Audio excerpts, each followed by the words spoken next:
Welcome to MWEB's Entrepreneur Zone. Today I've got Marina from the Little Black Book. Welcome. Thank you so much for having me here. Tell us a little bit about your business. The Little Black Book is a small agency, but we provide publicity PR for companies. We've got a very well-known database due to some of the events that we've done in the past, from Hugo Boss, Tommy Hilfiger, the one and only. We do weddings, we do events. When we take on a new client, we try to actually offer all the services, because especially when they're expecting our database to attend the event, we know exactly what type of wine, what type of canapes, what the expectations of those people are. So if we're in control of the food, obviously project managing the event, the venue, the alcohol that's being served, soft drinks, etc., then we find that we have a successful event. And I think that's us in a nutshell. And it's born out of your network of contacts? It's pretty much started off like that. I've always been one of those people that's been well-travelled, well-networked. I just have a gift and knack for meeting people in higher places. And from that, I was asked to launch a couple of restaurants as favours for friends. And it just got bigger and bigger, and I found, like, obviously when you've got a certain caliber of people like Christo Wiesen, the Ruperts, Whitey Basson attending your events on a regular basis, along with sports personalities and celebrities, the media automatically become very interested in attending too, and so that's when the publicity starts being generated. So I think all in all, offering everything together is a great way to have a satisfied client at the end of the day, and also we feel confident when we're in control of the entire event that we know that we can provide exactly what those consumers are expecting at that function. And there's a lot of pressure in this type of business. Yeah, extremely. Just events alone is very stressful. PR also, obviously, because you could take an advert in a magazine and it's guaranteed to be exactly the way that person wants it.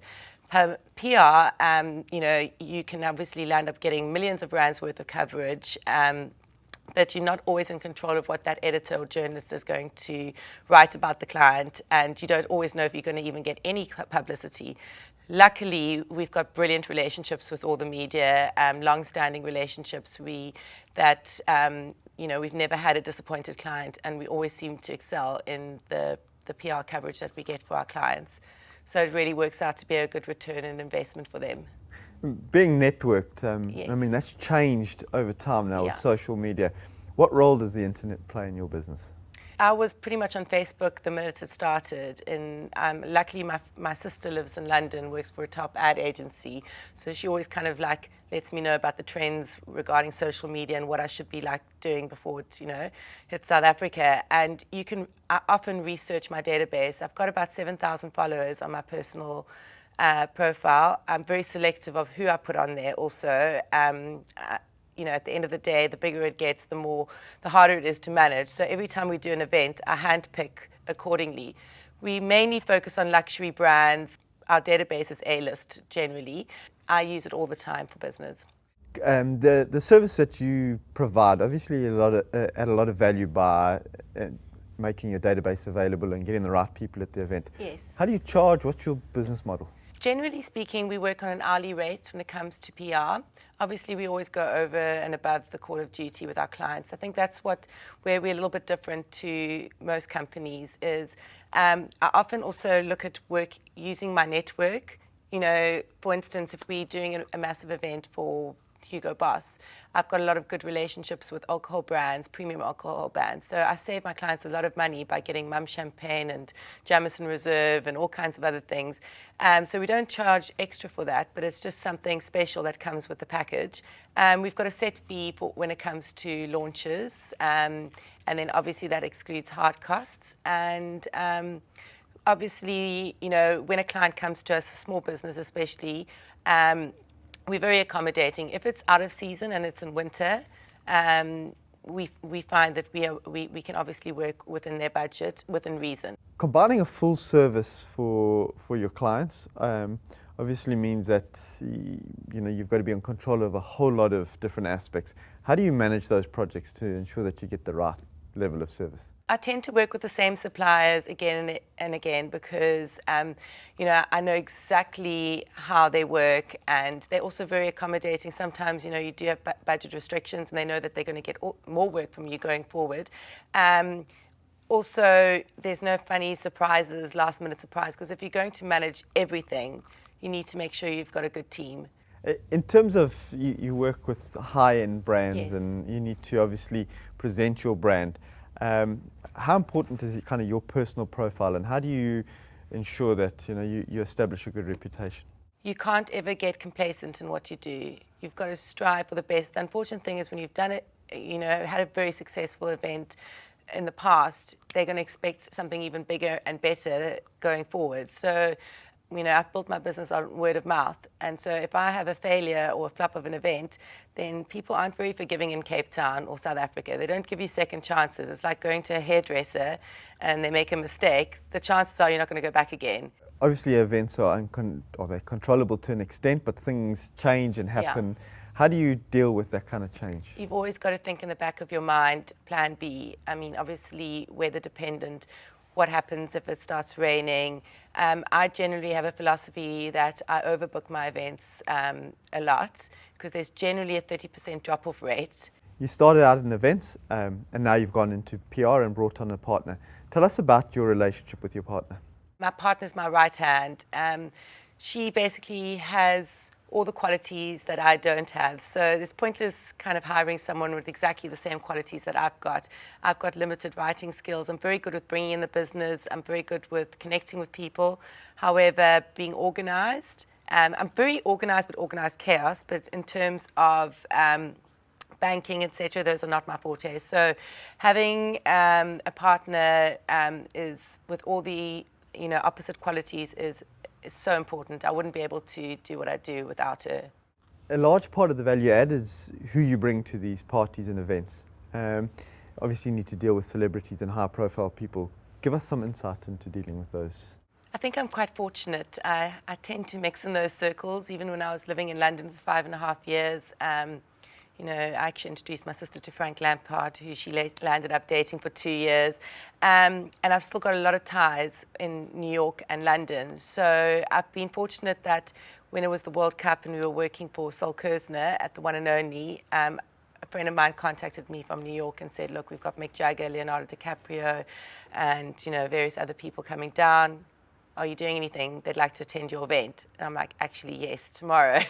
And then recently we had Kevin Spacey. He attended our Hugo Boss event in December.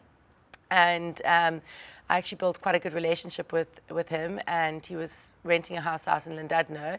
And his bodyguard contacted me and said, please, Kevin would like you firstly to organize he wants to do a little soiree at his house. And he really could see that you have the right type of people following you, and the event was so fantastic. Would I mind inviting a couple of people to his house because he'd like to have a bit of a crowd there? So I think when someone of that, international standard is actually asking you to bring a crowd to his party, I think you've got something special going for you. What advice would you give to small businesses that we're trying to break into the market of kind of high-end customers that are either providing them products or services? I think try and keep your overheads as low as humanly possible. When I started my business, I worked from home for the first 4 years. It's only recently that we've actually now acquired our own offices, and now we're actually looking to buy office space. But keep everything as small as possible. You can always outsource. There's plenty of freelance people out there. There was quite a few projects that I took on that I did pro bono, just to get my name out there, just to, I was very clever in always making sure that I managed all the photographs. Start off like that, and then eventually, within time, you can start charging more and more and more. And then what people want is they want the experience behind you, and they believe in you, and they trust in you, and they don't actually mind paying that extra. You've developed a successful business. Where are you going to take it from here? At the moment, we are doing quite a bit in Joburg, more and more. So that's our next focus.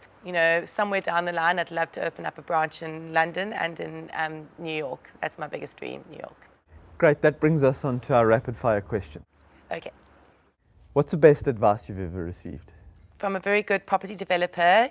He mentioned that, you've got to learn from every single mistake you've ever made, and perseverance is key to being successful in business. Never let anything knock you down, just continue and learn from it. Your best moment as an entrepreneur?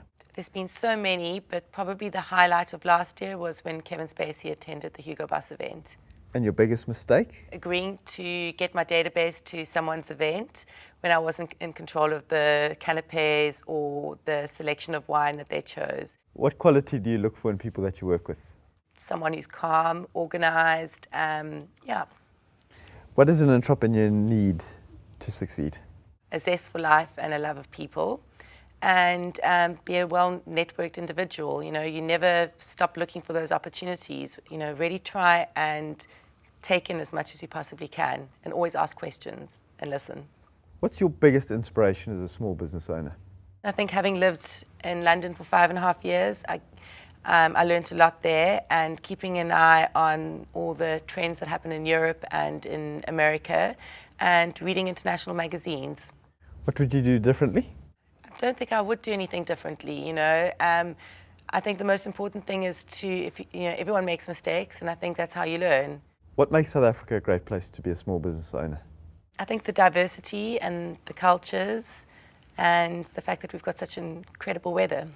What keeps you up at night? I think first 3 years, always worrying about finances and bringing in more business. But I think the longer you have your business for, it's been 5 years, the better you sleep at night. And what gets you going in the morning? I love what I do. I love my business partner. I love all my clients. You know, I think, you know, you spend so much time at work, more time than you actually spend with your families if you think about it. So if you don't enjoy what you do, I mean, what's the point of life? Thank you very much. Thank you. And thank you. We look forward to the coming weeks. We will bring you further South African entrepreneurs. I'm Paul Hobden. Thank you and goodbye.